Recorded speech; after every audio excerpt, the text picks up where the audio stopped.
guys, and welcome to another episode of Rwanda Now and Then. This is where I look back through the vlog that I kept for 2 years as a voluntary services overseas, a VSO volunteer in Rwanda from 2007 to 2009, and I compare it with what my life is like here in Rwanda now, 20 odd years later. So looking at what's changed in Rwanda, looking at what's changed in myself. In the last episode, I had just been to London for my VSO interview. So it was a really rigorous interview. You can go and check out the previous video if you want to see what that was like. And so we're diving in now to whatever's coming next. And this is a surprise for me because I'm reading it along with you. It's been many years since I looked at this vlog. So let's get into it. All right, guys, this is July 2007 and there's a lot of posts in this. There's 25 posts in this. So I don't know if we're going to get through them all in this episode. We might split it up. But at the end of the last episode, I just had my interview in London and they said that I'd find out within a few days. And then we had a massive postal strike and everybody at the post office just went on strike. So there was no post being delivered across the whole of the UK. So I had the interview on the 26th of June. And the next post where we hear anything about VSO is the 4th of July. And the post starts out, "A great day for mankind." Yippee! I'm going to Rwanda. So I did it. I think the postage strike held up the letter, but I knew before I opened it what the answer was. You needed a forklift to pick it up. So many forms, I knew it couldn't be a rejection slip.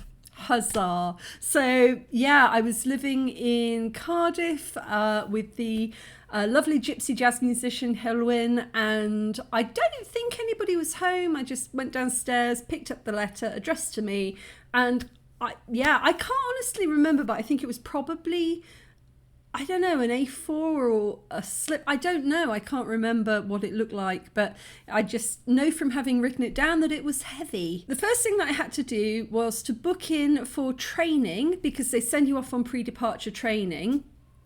And so I needed to book in for training. Sorry, I'm just going to push this down a little bit. I think my head is a bit in the... So there we go. So I had to book in for training because they send you on pre-departure training, and I also had to get a full medical checkup so that they knew that I was physically fit to go. I have a lovely lady called Heather who will be guiding me through everything until my departure. She's great. I think it's going to take a while for everything to sink in though. Also, I got my final uni score today. So I was studying my master's degree in Cardiff. It was language and communication research. And I just finished the taught part of the course, so now moving into my dissertation. And this was quite important because if you get a grade below, I think it's 50%, you have to retake parts of your master's degree before you can do your dissertation. So that would have held me back a lot. So these scores were quite important to me. Okay, so I did really well. I did extremely well in forensic linguistics, which was sort of what my dissertation was related to because I was studying deaf people as victims of crime in the British legal system and, you know, how they experienced their treatment when they were reporting crimes as witnesses. And I did okay in the rest. I have to say, I tend to excel in the things I enjoy, and clearly forensic linguistics was what I was enjoying. And the rest of it, But yeah, they originally marked me at 65%, but then they came back and said it was a clerical error and they added 2 points. So I got 67%, which was 3 points off distinction. So not bad. It was enough to pass everything. There was nothing that I needed to retake. So then I was just off doing my dissertation and I was off interviewing different places. And then but at the same time I was suffering from really bad migraines, which I haven't had for years and years now.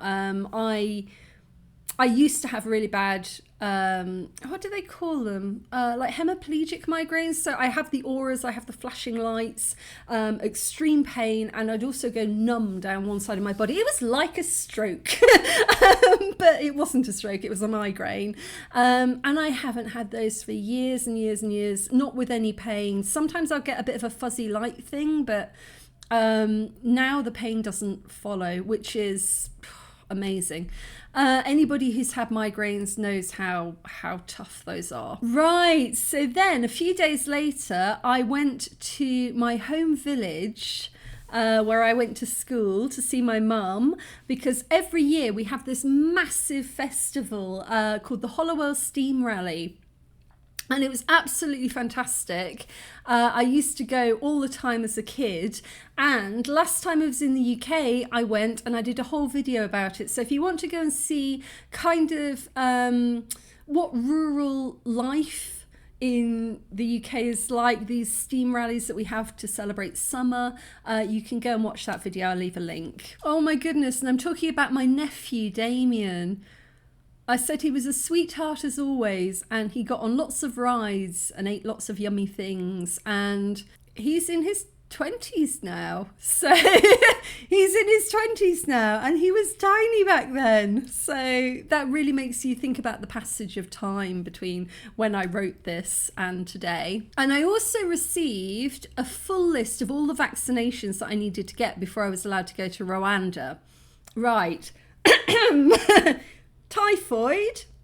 I had to update my polio, diphtheria and tetanus shot. So you get those in school usually, but you have to have a booster. I needed a hepatitis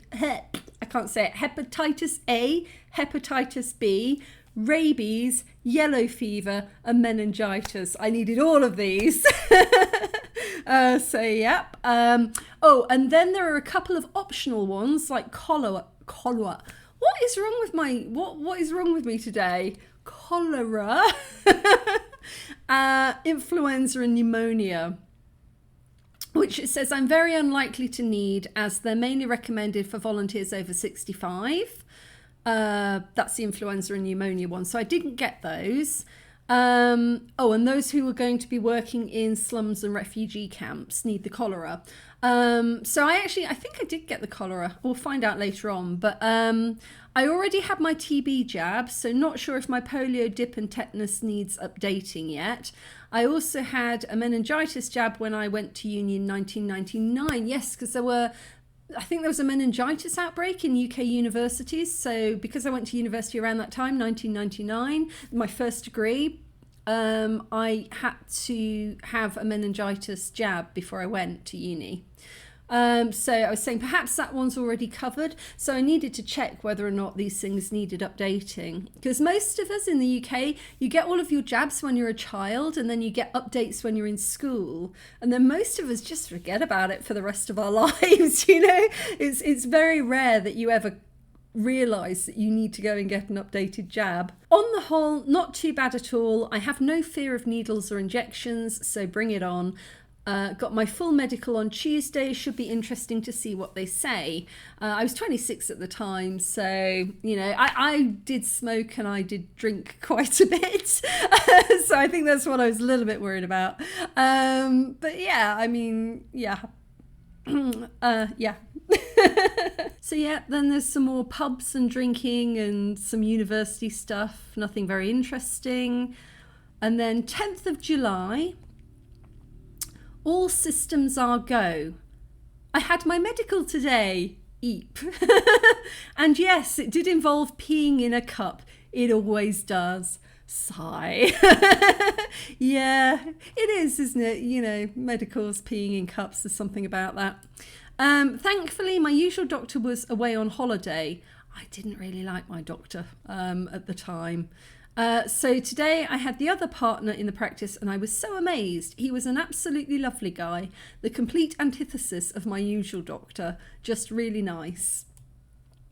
He went through the paperwork and signed all the forms saying I'm medically fit to go to Africa.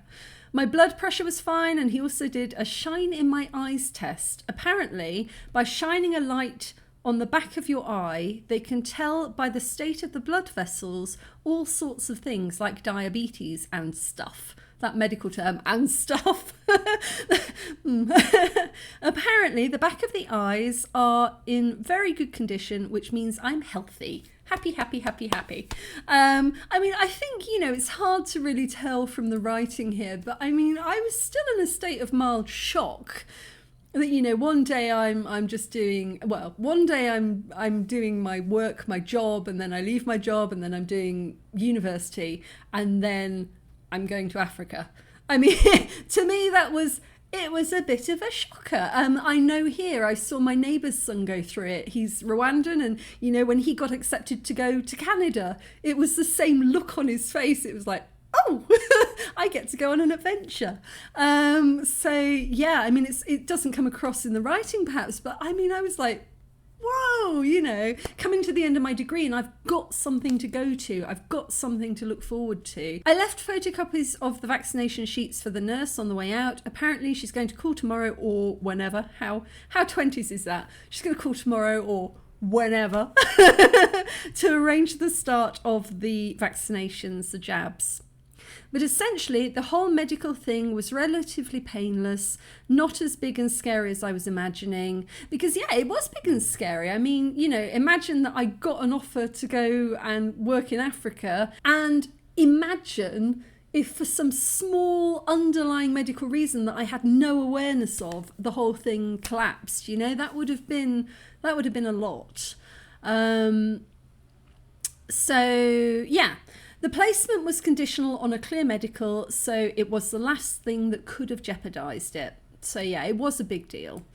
I also received an email the other day through Facebook from a volunteer who's already out there working for the Rwandan Institute of the Deaf on this project. I'm thinking it was Ruth. I haven't written it down, but I'm thinking it was Ruth, who was the VSO working in my placement before I arrived. She was leaving, I was coming in. Facebook have a really good VSO Rwanda forum, so it puts everyone in touch with everybody else. Hopefully, I'll be able to build up a much better picture of what's going on out there.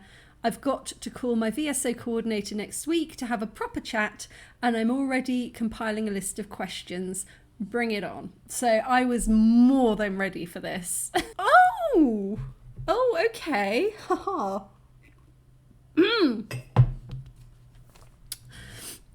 So when I went to Hollowa Steam Rally, I bumped into an old school friend called Simon. His dad was one of the teachers at my school, and he told me that they were having a school reunion. And I think I decided to go. So yeah, I hadn't seen most of these people since I was 16, because at 16 I left my school and I went to drama school in Croydon in London. I won't read through all of this. I'll leave it on the screen if you want to. But I basically said everyone was very much the same, only bigger. But yeah, they would be. I hadn't seen most of these people for a long time. Even when I went back to visit my mum and things, it was very rare that I ever saw people from school, because they'd all moved away, or or they were doing other things, and you just didn't bump into people. So I went with my friend Simon, and I was the designated driver so that he could have a drink. How responsible of me. Oh, after the initial hello, I started to regret it. The only thing worse than a school reunion is a school reunion sober. Yeah, okay. Oh, I was a bit unkind, actually. Yeah, I think I'm a bit unkind in there, because I'm basically saying, it was a little bit boring because, it was mostly people talking about their jobs and their kids, and I've never wanted children, so it wasn't sort of a conversation that I felt that I could relate to. And my mum apparently had said, if you were good friends, you'd probably have stayed in contact. And I hadn't really stayed in contact with anybody from school. From college, yes, definitely. From college onwards, there's a couple of people I'm still in touch with. University, yeah, there's still a few people that I'm in contact with. But yeah, you go your own way after school. So yeah, I'm glad I went. It was nice to see that everybody was happy and getting on with things that they wanted to do, but I don't think I'd repeat it. I haven't been to any reunions since that. There was talk of a university reunion a long time ago, but then it all kind of fell through. But yeah, I don't know. I'm not a big one for reunions. Let me know if you've been to a reunion and, you know, let me know. Did you enjoy it? Did you not? Was it weird? I just find it a bit weird. Because by that time, like when you're in your mid-20s, like high school was so long ago, you don't really know people anymore, so it kind of feels a bit like sitting in a room full of strangers. I don't know if anybody's ever seen the film, what was it, Grosse Point Blank. I love that film, and the way that he feels, the way that John Cusack's character feels about reunions in that film is feel kind of the same. So let me know if you enjoy them or not. All right, then we had a family day out to London to go and see my cousin Billy, and he was dancing at the Royal Ballet School. Oh, he was still at the Royal Ballet School. Oh gosh, I think he's now a premier. I think he's, I don't know the technical terms. I'm really sorry, Billy. I'm sure I've been told and I've forgotten, but he's a principal. Is a principal dancer with the Royal Ballet in London. He's like super amazing. So we went to watch him dancing at Covent Garden Opera House. Yeah, he's a really amazing dancer. I'll leave some links to his stuff below if you want to go and watch him, because he's just like mind-blowing. Monday the 16th, Season of Blood. So I think, like every single volunteer who ever came out to Rwanda, the first thing you do, you start reading. You know, you get lists of books and resources to start educating yourself, and you start educating yourself. I think a lot of people had read about Rwanda, and that's what brought them to Rwanda. For me, I remember very clearly watching it on the news when it happened in 94, because I was 13 when it happened, and 13 years later I was going to Rwanda. But I was 13 when it happened, and there are certain things that you remember very clearly in your life. Like for my dad's generation, I think it was where they were when JFK was assassinated, where they were when the first person walked on the moon, things like that. Whereas for me, the ones that really hit home were where I was when 9/11 happened, where I was when Diana died, and Diana, Princess of Wales, and where I was when I was watching the news coming in about Rwanda. I remember it really clearly. I think I've spoken about it before, but I was standing in the front room at my mum's house watching it on the television, and they were in the kitchen just doing stuff. I just remember at 13 standing there like watching this coming in and just like, what? You know, I don't think I'd ever really been familiar with the word genocide before, and they weren't really using it then, but you knew it was something different going on. You could tell that it wasn't just sort of a, I don't know, just like the kind of wars that you saw on TV normally. That's a horrible thing to say, you know, the normal wars, you know, it was different to a normal war, but you could tell there was something different about it. And I just have a very clear image in my mind. I swear it was the BBC. And there was somebody interviewing, you couldn't see the interview, but he was interviewing a guy, I think he was outside a barber's shop, and I can still see him, he's in a white shirt, and the guy was interviewing him, and as he was interviewing him, somebody, I think, ran past in the background, and the guy said, yeah, there's just people running past with machetes, screaming. I've never, ever found that clip again, which I think is crazy, because almost everything is online now. Like, you can find old news archive footage, but I've never seen that clip again. If I ever saw it again, I'd recognise it. But anyway, I remember seeing it on TV, but after that, of course, you know, life goes on, and I didn't know anything else about Rwanda at all. I vaguely could find it on a map by this point, because I'd looked it up, because, you know, I was trying to decide between Kenya and Rwanda, so I kind of looked up where it was, but other than that, I knew nothing at all. Actually, tell a lie, I had seen Hotel Rwanda. I saw that when that first came out, because I'm a huge Don Cheadle fan. He was in this film called Crash, which I just thought was a masterpiece. It was a really underrated film, I felt, but I loved that film. It was brilliant. And also Sophie Okonedo, who is just like old school, one of the OG British acting kind of more royalty. She's an amazing British actress. So yeah, I knew that, but also I didn't know the controversy around the film Hotel Rwanda, because I didn't hear anything about that until I actually came to Rwanda and people told me about it. So yeah, I thought I was quite well educated from having watched that film. So yeah, I think Season of Blood, Fergal Keane, I knew the name Fergal Keane because, and I'm just going to look this up, but I'm fairly sure he covered the Troubles in Ireland. Yeah, he was Irish foreign correspondent with the BBC. All right, so in the late 80s, he was correspondent for Northern Ireland, and then he went to South Africa. So Fergal Keane was a really well-known journalist in the UK at that time. You know, I knew who he was. So Season of Blood, before I go into this, my memories of it at the moment are that it's a very, very short read and a really hard-hitting one. Like, you know, very, very short, bang, you don't forget it. And I remember him talking about being in a church. I feel like I want to say Morambe, but it wasn't a school, it was a church, and he was walking across the ground and he trod on somebody's skull. And I remember reading that part and going, oh, you know, So it was a very, very short read, but there were moments in it that just really stuck with me even to today. So let me see what I thought of it when I first read it. I have just finished reading Fergal Keane's book, Season of Blood, about his time spent reporting in Rwanda during the genocide of 1994. And please don't shout at me whilst I'm reading through this about the official title, because the official title is The Genocide Against the Tutsi. And when you say, you know, 1994 genocide, you should follow that up with genocide against the Tutsi. But you know, I'm reading my diary as I wrote it 20 years ago, and coming from the UK, we didn't know any of this. We didn't. So now it's very, very natural for me to say that, but back then it wasn't. So, you know, I'm reading it through the eyes that I had at the time. So we just called it the 1994 genocide. It's one hell of a book. It leaves you cold. If you have seen Hotel Rwanda, then you will be familiar with what went on. This takes you right up close and personal into a horrific madness that took the lives of around 1 million men, women and children.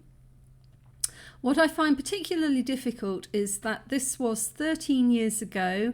I was 13 at the time. I remember the news coverage. This was well within my lifetime, not something that happened back in the 70s or the 50s. The following is the introduction from the Lonely Planet Guide to East Africa. I'll leave this on the screen. Well, it'll go past on the screen if you want to read it. This is what Lonely Planet was saying about Rwanda back in 2007. So then it goes on to talk about Rwanda today. So 2007 again, 13 years after it had happened. Rwanda has done a remarkable job of getting back onto its feet and has achieved an astonishing level of safety and security in a remarkably short space of time, albeit with considerable help from a guilty international community that ignored the country in its darkest hour. Visiting Kigali today, it is hard to believe the horror that visited this land in 1994, although the scars are much more visible in the impoverished countryside. Back on the domestic front, Paul Kagame assumed the presidency in 2000 and was overwhelmingly endorsed at the ballot box in presidential elections in 2003. I will be based in Kigali, the capital, as far as I'm aware at present. Lonely Planet sounds quite encouraging about that. So at the time, oh my goodness, so at the time, Lonely Planet said that the population of Kigali was 600,000 people. Let me just check what it is today. So the population of Kigali was 600,000 in 2007 when I was coming, and today in 2025 it says the city of Kigali's population is 1,745,555. So slight increase. Just a little one. Rwanda was once known as the land of eternal spring, and its capital Kigali still fits the bill. Sprawled over ridges, hills and valleys, it is a small, attractive city with superb views over the intensely cultivated and terraced countryside beyond. The mountains and hills seem to stretch forever, and the abundant rainfall keeps them lush and green. Yeah, that's still fair today. The city took a pounding during the genocide in 1994, but a massive amount of rehabilitation work has been undertaken in recent years, and there is a major construction boom in the city centre today. This is a city on the move, looking ahead to development rather than looking back at its destruction. Again, true today. There's a massive construction boom going on at the moment. You might have seen that in my errands video where I'm going around town running errands and there's just construction going on everywhere. There aren't a huge number of sites in the city, but the Kigali Memorial Centre documenting the Rwandan genocide is a must for all visitors to Rwanda. The city has a reasonable range of hotels and restaurants to suit most budgets, and while the nightlife is not quite as pumping as Kampala or Nairobi, it is worth a whiff at the weekend. It is worth a whiff at the weekend. That's a weird turn of phrase. Like whiff is a smell. It is worth a whiff at the weekend. Okay. Many of the most popular restaurants and night spots are spread across the extensive suburbs that surround the city centre. Yeah, that makes sense. I mean, still, Kigali is not known for sort of a booming nightlife. I think it very much suits people like myself who, you know, like a quieter kind of pace of life. But it's kind of difficult because nowadays the average age is 20. And back then, God, it must have been in the teens. So I think there's a lot of younger people who would like it to be a bit more pumping, especially today. But yeah, it's a quiet place, isn't it? I like that about it. But okay, I know I've been talking for a while, but I'm just going to press on for a bit. Because I'm quite curious about what happened next. So I guess Fergal Keane's Season of Blood was probably the very first book that I read about 1994. The next day, a post called Achy Arms. So I started my jabs this morning and my arms are killing me. Had 3 today, 2 in the right arm, which was the polio, diphtheria, tetanus one and the hepatitis A, and 1 in the left, which was the typhoid. Bit sore now. Perhaps going out drinking until 3 a.m. Oh, okay. All right. Bit sore now. Perhaps going out drinking until 3 a.m. last night wasn't strictly the most strategic move. Oh my goodness me. How did I have the energy? How did I have the liver? Do I still have a liver? Oh my goodness. It was Suki's graduation party and we had a great time. Met at O'Neill's in the haze about 8 p.m. and then headed to Buffalo Club. Yeah, I remember Buffalo Club, which was nice and mellow being a Monday night. My thoughts are with those of my fellow comrades who are currently sitting behind desks nursing hangovers. I salute your bravery. It is commendable. You know, I was doing my dissertation. I didn't have anywhere to be. I managed to get to sleep that off whilst my friends had to go to work.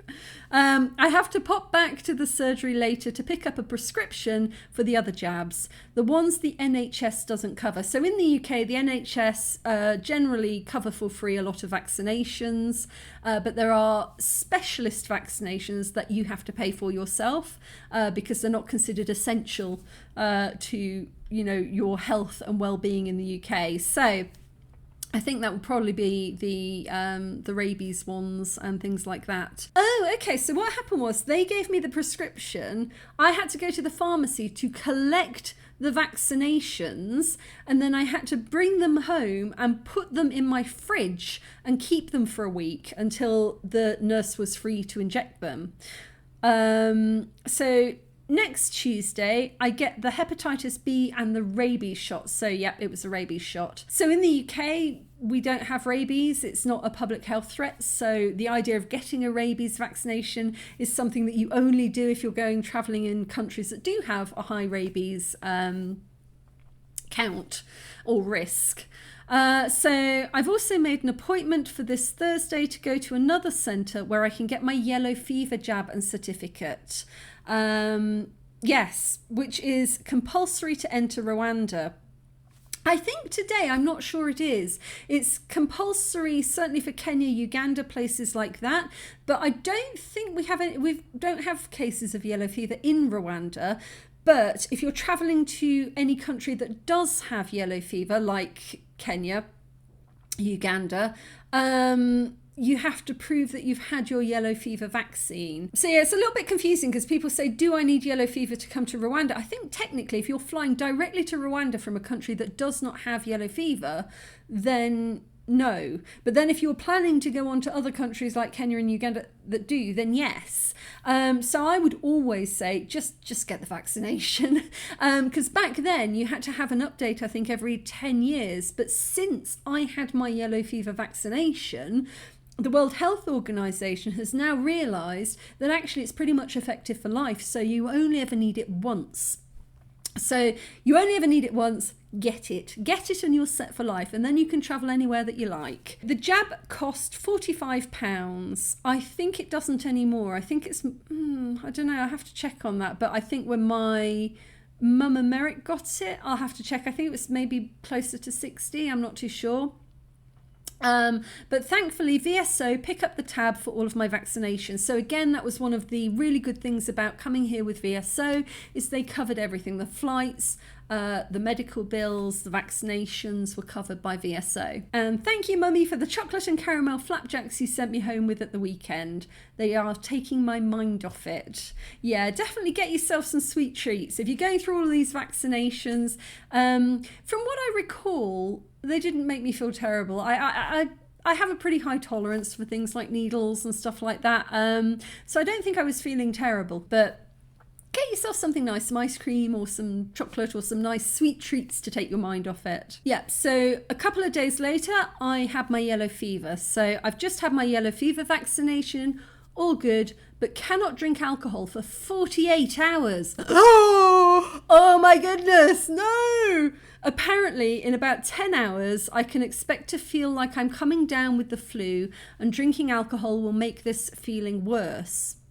The sweet irony is that this weekend, my friends Cassie and Sean are visiting from London, and it's supposed to be a booze up. Ho hum, anyone for J2O. J2O is a type of fruit juice, non-alcoholic fruit juice that was very popular at the time. So yeah, my friends Cassie and Sean, I stayed with them when I went to London to do my interview. So, oh my goodness, however did I survive?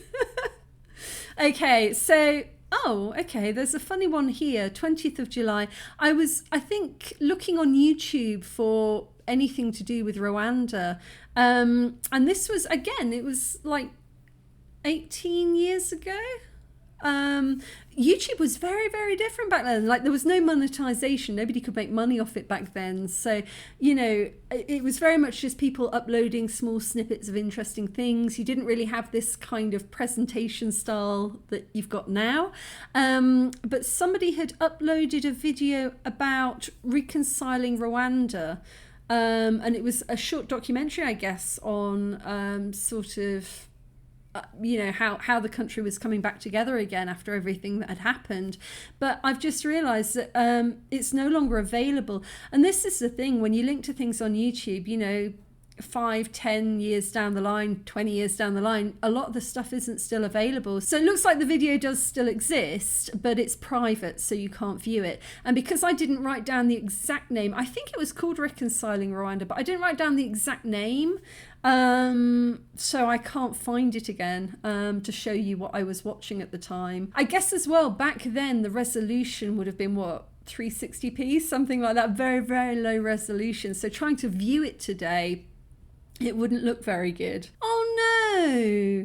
Yeah, my friends Cassie and Sean were supposed to be coming, but apparently we had these massive floods. And the whole of the M4 was flooded. This big motorway was flooded, so they couldn't get to me. So they didn't end up coming, which probably saved my liver. It's probably the only reason I'm still here talking to you now. Oh, and then there's a post here on the 23rd of July where I say, sorry to embarrass you, Dad, but this had to be said. So I was really, really proud of my dad because he was on the emergency planning committee, the Gold Command for Cheltenham. So he was head of housing at Cheltenham Borough Council at the time.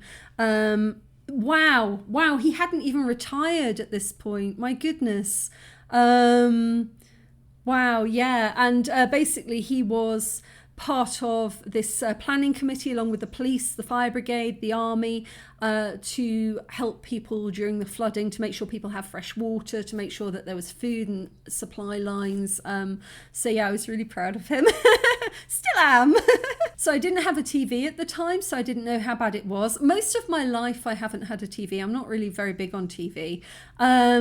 But yeah, I didn't realise just how bad things were until I turned on the news in the kitchen today whilst eating lunch. So this was a communal TV in the communal kitchen.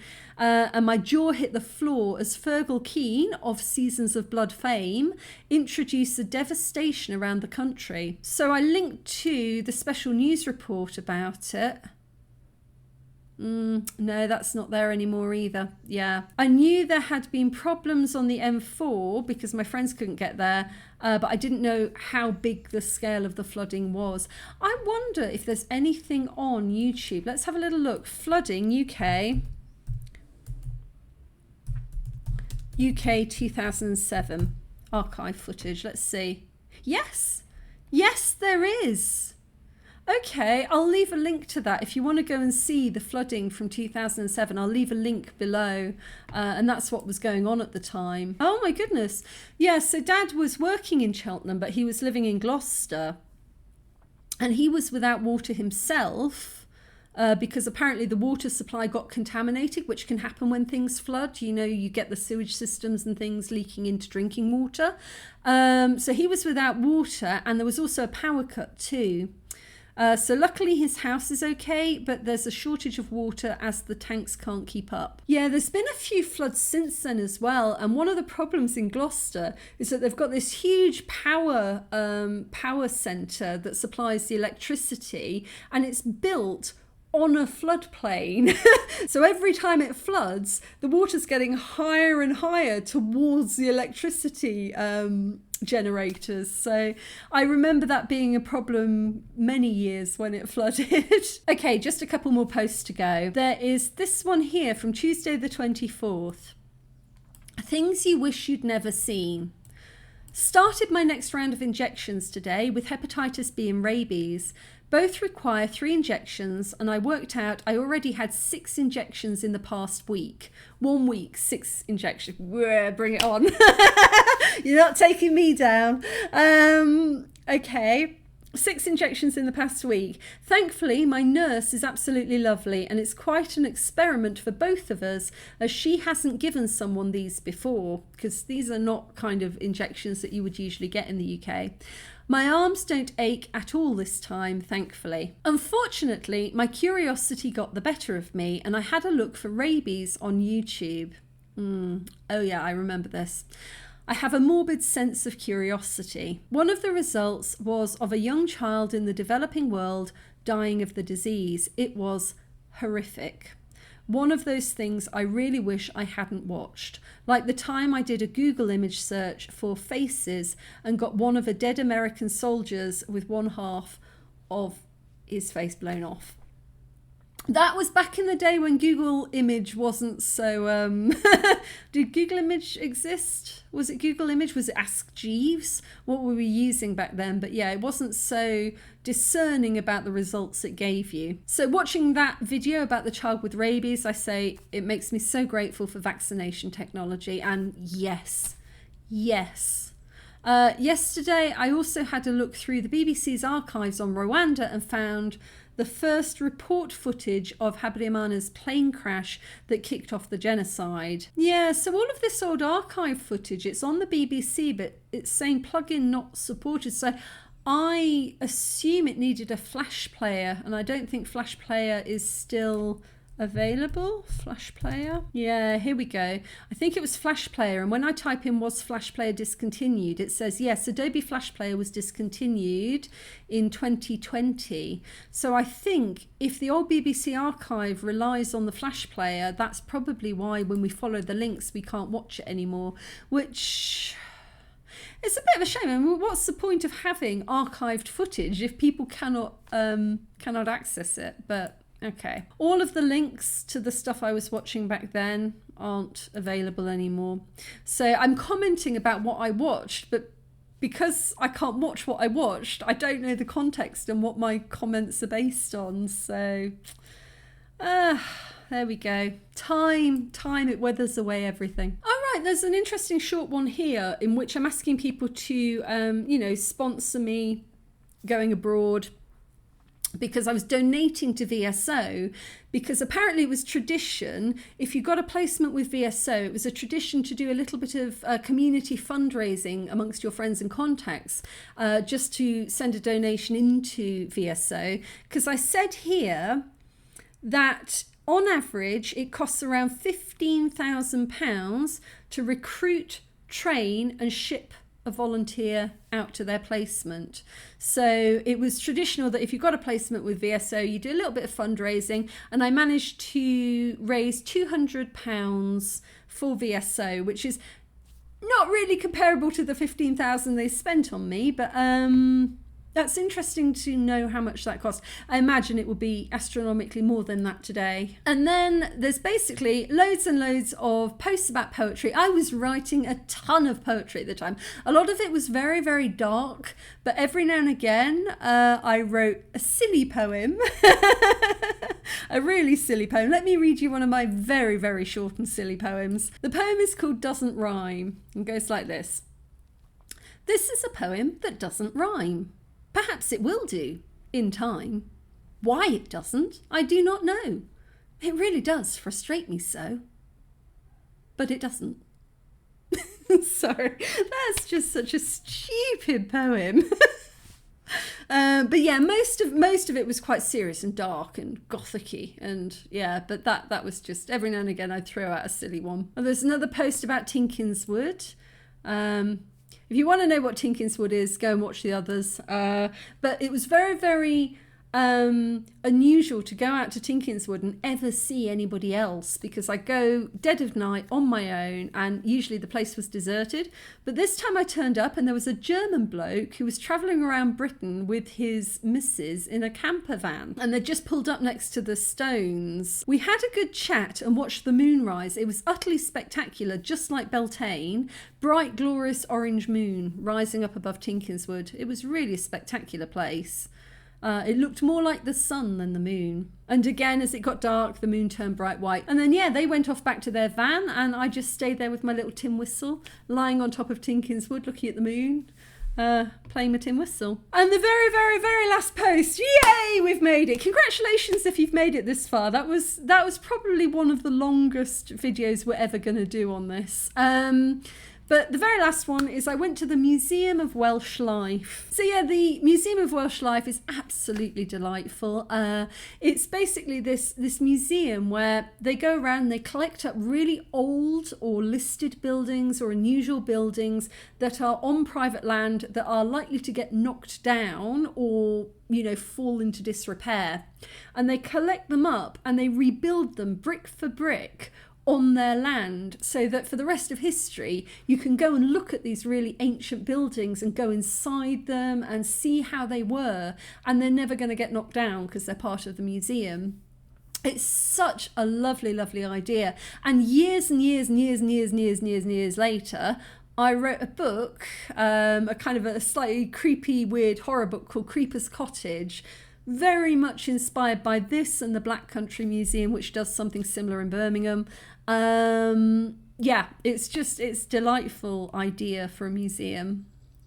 It's a bit like the Mwami Palace here, where they've got the old ancient buildings and they're just kind of there for people to walk around and experience. Oh yeah, and there's a couple of interesting things about that museum actually. So there's a picture here of an old farmyard with a rowan tree, and rowan trees have these little red berries on. I think in Scotland they call it the quicken tree. But they're supposed to keep evil spirits away. So it's part of the folklore of the British Isles is that the rowan tree protects you from harm. So you often find them planted outside old buildings. There's also one here of a very ancient church. I don't know how old the church is. I'll have to go and look that up. But, most churches in England, like the old churches, they're pretty bare. There isn't much on the walls. It's usually just bare stonework. but I think this is a really old church. But they restored it. As they were moving it, they found, I think, plaster behind that had patterns on, and they restored it. And something I didn't know was that churches used to be really brightly coloured, that like really pretty pictures and illustrations on the walls, which you just wouldn't have thought about today. But yeah, so that was nice. And the other one is that they constructed an old Celtic village. So the Celts, who were in England before the Romans came, before Christianity, they used to live in huts like this. And looking back at it now, I mean, those look like traditional African huts. You know, there wasn't a lot separating our cultures in terms of housing, you know. Yeah. So yeah, that ends July 2007. This has been a lot to take in. There's been a lot going on here. But I know you can really see it moving now away from just daily life in the UK to really focusing on preparing to go to Africa. It's becoming very, very real now. You know, I've had all of the injections. I've started to research a bit online, watching some videos, reading some books. But I think as well, you can tell that I was ready for it. You know, I was ready. I was good to leave the UK at that point. I was feeling excited about it. I was looking forward to it. And